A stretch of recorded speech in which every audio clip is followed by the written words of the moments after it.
I kind of have to, because I do look at some things and I'm looking at NIP's lack of team fight. They are really good about their constant pickoff and their constant fighting all around the map with low cooldowns. But I do look at Alliance and they do have this huge combo that comes out. There's Warlock, there's Mars, even the Necrophos. Like, they do have these very strong ultimates in comparison to kind of counter when NIP does have in that mid game. So you're starting off already. Alliance moving around as the 4. Limp on the Necro, Nico Baby Troll, Hanscam Rubik, and FNG Warlock. Ready to hunt, see what they can find down here. It's just Misha on the Undying, and he's actually starting off, of course, with the brown boots. So they won't be closing the gap upon him. Like the greatest Undying game either. Does feel like they have some pretty decent tools to be able to hit that tombstone. And these heroes don't really care too much about getting decayed. I think S4 is kind of the only one that really cares to get decayed too much in this game. The other heroes, they don't mind it too much, which is usually a good sign when you're playing versus Undying if you just don't really care too much about getting hit by it. Yeah, I mean, let's see. Era, it's going to get the ward down, but yes, for he's going to play it careful, not try and contest these runes. As Era, actually get that from the high ground. Charlie as well down there. Same to be said on the other side. Alliance with that pressure, pushing away NIP from the 2 runes on the bottom half. So yeah, we'll see what the Undying's able to do. I mean, do you think there was some sort of aspect of it being picked, maybe hoping that Alliance would open up with another tri lane, as they did in game 2? Not too sure, to be totally honest with you. I do think that his position bottom is really awkward, though. I feel like he wants to be top, and Clockwork wants to be down here. I mean, but it looks like both of them are going to be. Era's walking down. It's just a rocket to commit just for some harassment with the decays, and now some Whirling Death onto FNG. But yeah, Nico Baby will walk away. Okay, so they're just going to do an aggro tri lane. Same thing as before, and they will. Okay, they'll send the Undying up top. I think that's appropriate. All right, so indeed, what was sort of the heroes they have, this is the best sort of way to set it up. Yeah, I mean, you always want to lane Undying versus Strength hero. It's kind of pretty clear cut as it should be. And just to secure your carry's farm, as Clockwork can't help too much. So lane setups, I think I'm pretty happy with the way Alliance has it set up here. Well, what about the mid standard lanes? Yeah, is this also a lane where Necrophos is just going to take over? I feel like it's a good matchup for him, yeah. I do feel like he can. He can mess up a lot of those last hits we see right there already. He can mess with some of them with the heal. And he's just always shoving the lane in. That's the one thing that's a little bit annoying for Nature's Prophet. It's like, sure, you have your trains to be able to trade and hits like that, but you can't actually push waves in at the same fashion as Limp can. No, I was just looking at the sort of the CS that Limp's getting on top of just how much damage Supreme's taking whilst he's having to try and farm underneath his tower, and it's not easy for Supreme at all on these early levels. Yeah. And I don't know if it necessarily gets any better, really, right, as the levels start coming in. I feel like this is only just going to be more damage that Limp's going to be able to throw out Supreme's way. Yeah, he should do perfectly fine. And we take a quick glance top as they try to make an aggressive move, and a quick glance bottom as we see Nico Baby actually pulls the whole creep wave behind his tower, by the way. So he just denies a whole wave from the Timber Saw. And look at this FNG also holding the other wave in a position so it's not going under the tower. That's so not huge. only is he going to be able to farm this wave and deny this from NIP, he's also going to have the other one ready and waiting for him as FNG holds it, tanking the creep waves, using the Shadow Word to heal himself up. Okay, I think Necro should maybe win this matchup, but I don't think he should be 15-7 to 4-2. What's going on in the mid lane right now for Supreme? He's getting destroyed. And through top lane, they get the catch, the combos there. As they just burst through Misha. I mean, you said already it's not going to be an easy Undying game, and even finding the lane that he's against a Strength hero going down first, that's not looking to be a great start. Dude, this is insane. 21-7 to 6-3, Supreme. He's giving up his treants too. Like, that's more last hits than there are in their lane. So Limp is getting last hits on those treants. This is going more than perfect for this Necrophos mid, and their side lanes are doing just fine. Troll is free farming down bottom. They can't actually apply pressure with these two, with Timbersaw and Clockwork versus this with the Warlock behind him. Well, I feel like Alliance, all 3 lanes look really, really good for them. Yeah, how does this mid lane get any better? Like, it doesn't. This is not going to improve for Supreme at all. Oh my, he's getting every single range. I think that's 4 range, at least 4 to 5 or 6. I don't know, maybe every single range creep denied. Limp is smashing Supreme right now. And Supreme now, if you get too far behind in this, so Limp's gonna hit 6 and you're just dead. Yeah, this is I mean, we saw last game Supreme struggle to recover his game after he fell behind so far in mid as the Void Spirit, and this time we're going to have to see what he does as the Prophet, as he is certainly going to be playing behind. Spending a lot of time, like that's a second TP back to base. He's going to have a TP back to mid. He's going to miss some timing during it here. As Limp, he's not missing any timing. He stacks the camp and checks the rune. Is he going to get so. the rune? Oh, it's a DD. Oh, come on, Gabe, and have some mercy on Supreme. Of course, it's Misha. Oh. No suicide to the tier 2 up top. Which means that Charlie will actually have to play versus this lane a little more here. And yeah, these decay stacks, they're not hurting S4 too much. He's actually able to bring it to Charlie and slow down the farm of this Riki a bit. Sure, you still see S4 impacted, but yeah, he's able to actually play in the lane, which sometimes Undying just prevents you from doing so. Well, we'll see in the mid. Yeah, one more wave, Limp. and that's going to be level 6 on Limp. And at that point, I don't know how you do lane. We're seeing Supreme might just be dead. He might just kill him here. Actually might just be dead he's here. Just dead. One more right click and a death pulse, and he's dead.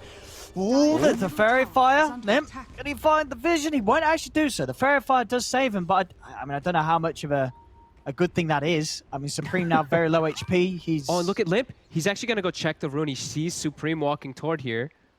Supreme is just going to jungle over here. I mean... Uh-oh. Uh-oh. Say that again. Nico Baby's free farming too. Uh-oh. Alright. So top lane, oh, S4. Got the stick charges, and that will save him. He's out and away. I mean, where's sort of the good news for NIP so it's far? Top. What was the top lane? Yeah, it is still top. Charlie still is doing a pretty good job of keeping that farm up. Top and bottom are going okay, but this mid it might be too much of a problem for you to really recover really good. And Glimp is just a monster. He has treads and double null. He has now going to be able to pressure the tower with the catapult wave. He doesn't even have his supports rotating over just yet. They're just playing their lanes. Limp able to pressure by himself here with his first siege. And Supreme has to be careful. Now the rotation, Hanskin. He can just die here. Did Supreme see him? I don't think he did. Yeah, Supreme didn't see him. There is going to be arrows to help out, though. Let's see if they still want to try and make a move on to Supreme. Hanskin. It's going to start things off if they got enough burst. They do. Wait, Limp what do you getting mean the he didn't kill. see him? He has a ward. Wait, he has a ward. He literally just watched He the has a walk up to ward. him. He has a ward. What's he doing? I mean, you're right, he has a ward fogged. Yeah, he stepped up. He didn't play like he had a ward. He sure didn't, and he's dead, and now his tower is probably dead as well. Uh-oh, NIP. Oh no, Supreme. Things are crumbling pretty quick here in this first 7 minutes. Yeah. Yes, they are. That's the mid tower gone. 6 minutes in. 3-0. 3K lead for Alliance. Yeah, they're the sort of game one for NIP being nothing more than a bit of a pipe dream at this sense. It's just a distant memory. As game 3 looking to start and maybe go the same way as game 2 did. And now Limp just backs up, hits some jungle creeps, and now it's always a fear. I feel like you have to be a little careful as NIP when this Necrophos is missing. Maybe right now you're assuming he's low, so you're okay to keep pressuring, but next few moments, like Saberlight, you got to be careful on bottom when this can heal. He can look to set up kills on any of the lanes, really. And they're just going to move Nico Baby to mid because mid's free farm now. So he doesn't want to play in that pressure lane bottom. That was a little concerning for him versus level 6 Timber. Sure. He doesn't need to. Yeah, the space is going to be fully there for him on mid. No real threat from whatsoever. Top lane, Charlie. Big Wrath. With the help of the Wrath, Supreme will manage to get the one. They'll try for S4 as well. The zombies chasing him down. Turns with the spear onto Charlie. Supreme coming in with the TP underneath the tower. He managed to trap S4 in the Sprout, and they'll get another. Supreme, here he comes with the recovery. Able to get himself 2 kills out of that movement. Very nice. First Wrath nature usage. Perfect. And bottom, Saberlight is able to get away from Limp, as Limp did make that rotation down there. Recovery and pushing out both of the heroes out of the top lane for Charlie to be able to actually farm nicely now. Nico Baby, though, he's on Saberlight. He's got the kill! Oh my god. What? How's he getting solo kills like that? He does have Ace Rune. What is happening? Yeah, it was a very low so. Saberlight. Yeah. He just didn't expect him to do that, I guess. Oh my goodness. Yeah, I mean, Saberlight, he was the one having sort of the better time out of the laning stage, but he's just, just losing his life solo to Nico, baby.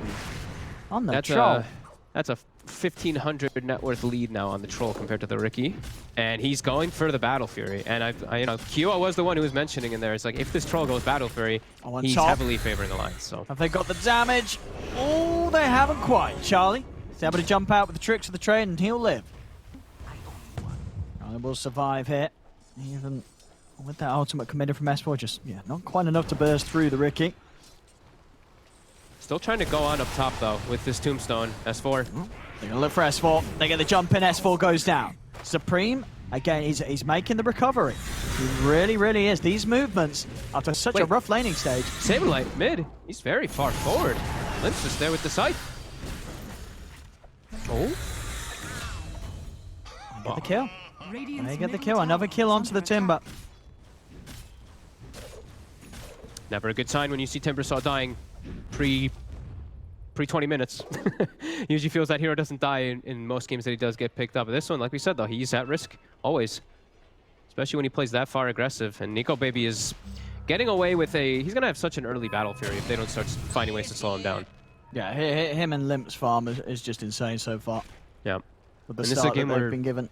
Troll really does reign supreme in this game. If it gets to like later stages, if he's able to farm this Battle Fury nicely, he's so good versus the cores. There's some beautiful stacks being made in the triangle for Alliance. Oh, wow, yeah. Yeah.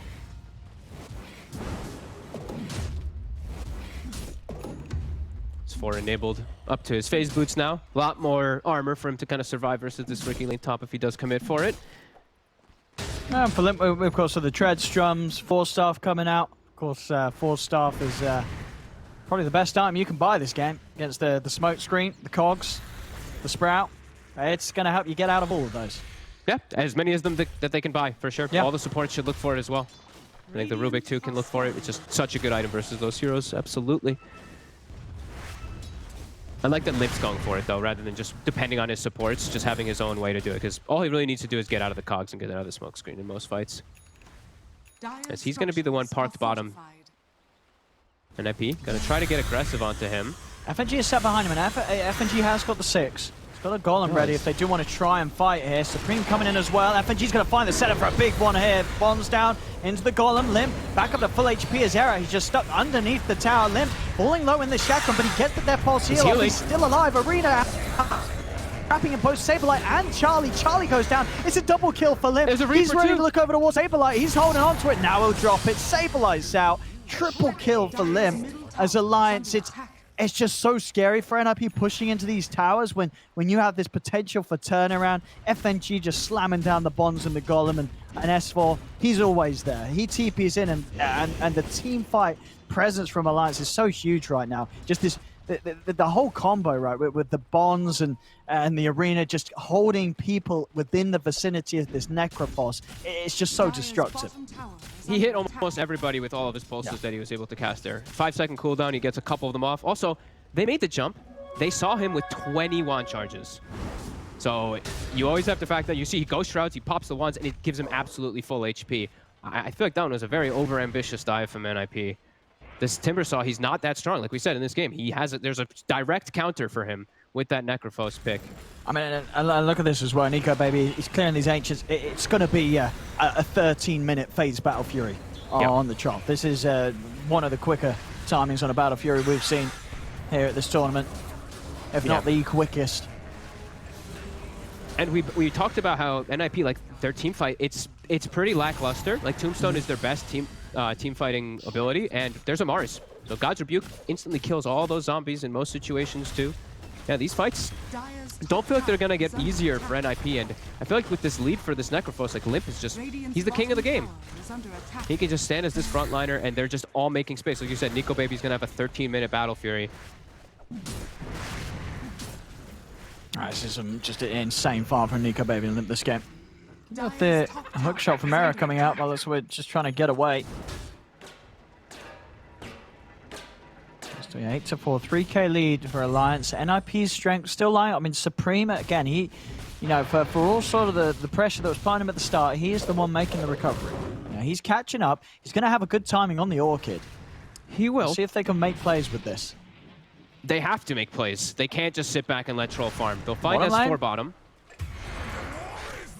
And they have to, I think Charlie has to like secure every single last hit right now. If your Riki is not going around just getting kills, and this Troll's just backed up with Battle Fury, you're gonna lose this game. Like Riki is your win condition to still be able to match, and this Troll is just way more farmed with way better team fight wrapped around him too. And IP has to kind of explode in these next few moments to really have a, what feels like a shot in this mid/late game, because of how farmed these heroes really are. And they will. They'll find FNG, looks like bottom as well. FNG was thinking about dropping the golem there, he won't. But yeah, this is they're definitely taking advantage of these opportunities that are being handed to them. Nico Baby's going to try and turn it onto Misha. I mean, they're still around NIP. Anytime that Limp shows, looks like NIP really are that scared. Now they'll drop the tombstone. Limp stepping a bit forward. Has been caught by the silence, but he has the force. Out to the side he goes, still getting low. And with the hook shot from Era, they've got him. Limp's going to go down. Sprout control onto Nico Baby. They'll turn over towards the Troll. Nico Baby does have the ult, though. If they do try and commit, and S4's turned up to help out. The slow onto Misha. S4 flips him with the spear. Do NIP still want to try and fight this? Handskin's over to the side with the control onto Supreme. Misha goes down. The arena's out to two of them. The bonds. That's going to connect the two. Charlie's trying for Handskin. Handskin falling low. Jump over from Charlie. Will allow him to secure the kill. He's trying for TP out. Anything to cancel it. There it is. S4 in with the spear. Pushes him off to the side. God's Rebuke and the Shadow Word will take Charlie down. It's NIP just hanging around a little too long after finding what was a massive kill for them, killing off Limp, but they weren't able to back out in time in Alliance. They have the opportunity to, again, just come out on top. That's how they have to play. They have to do these scrappy kind of fights, get these kind of kills whenever they do have a number advantage versus Alliance. But the problem is, too, Nico Baby is still the one that gets the most out of this one. As Yasha finished up, he was farming during the entirety of all that pressure. And that Era, and Misha immediately on the hunt once more. Hook shots up, they're ready to find some action. Ooh, they want Nico Baby, but there's a lot of, they have to get the silence on him there's perfectly. A lot of Battle Trance off. Uh-oh. He's just going to pop it immediately, and Era, he's just, he's going to die. And now Misha, Misha's going to go down as well. That's Supreme two TP kills right here. Well, he's not got any backup anymore. His backup is well and truly dead. As Supreme, that's just going to be another kill for Nico Baby. He just gets himself handed 3 kills, basically, that he's in the vicinity of. He clears up, and just as soon as he's got the Ash, he's pretty much going to have the full S&Y thanks to that move. It's just handed to him. It is what the NIP kind of has to force, though. I feel like they have to force these pressure plays, but if the Orchid doesn't come out instantly, this is exactly what I was talking about. He just pops Battle Trance, and these two supports do nothing to Troll Warlord. Clockwork can't even kill his own cogs against poor Troll as the Whirling Axis comes out and you just can't even hit your own cog to get out of it. Dire's top tower is under attack. S4 now with the blink to get the plays going. This top tower will be Alliances. Limp has the plate mail now finished up too, so he's going to go for any type of dispel to remove that Orchid. It's going to be Lotus coming off for him, and yeah, they're really ticking the boxes of what they're playing against. While NIP, they're not solving the problem of Nico Baby. All of them in the area here. There we go. Jumping onto FNG. They found the Warlock. Jumping out for S4. He's going to turn and try and burst down Saberlight. Locked down, and with the Scythe, they've got him. Saberlight will fall. The Soul Rip Hill from Misha, not enough to help out. The Tombstone's been taken out. Limp held back for now by the Sprout. Nico Baby keeping himself on top of Misha. Misha's going to hold still with the Shadow Amulet. The S4's in and on top of it, pushing him off to the side. Another pick for Alliance. Charlie's trying to farm this creep wave. He's got to be careful. Jumps out of the side with the trick the trade. Handskin. Teleport for Handskin? Doesn't have to lift back up in time. 5 seconds on the telekinesis, so didn't have to catch. Almost dies. If that Wrath bounced him, he was actually just going down there.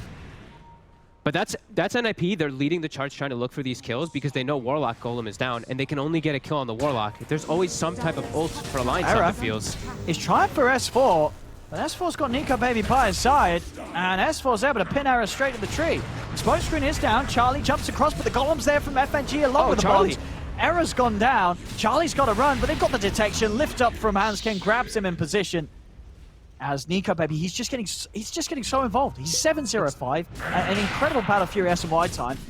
They're into the Roshan. This is going to be their Rosh, but without a question. This Troll's game just looking insane right now. He is just massive. it's looking like everything's just being handed to him. Like literally, like he's just like walking around farming, and then 2 heroes show up. He's like, oh, okay, sure, I'll kill these 2. Oh, look, 2 more. It really feels like it's just the perfect game for Nico, baby. And I don't like calling games early, but it's like NIP. I don't see when in this game that they're ever going to be able to fight toe-to-toe versus Alliance. Like even when Rock is down, there's always something available for Alliance to still be able to come out ahead inside the team fights.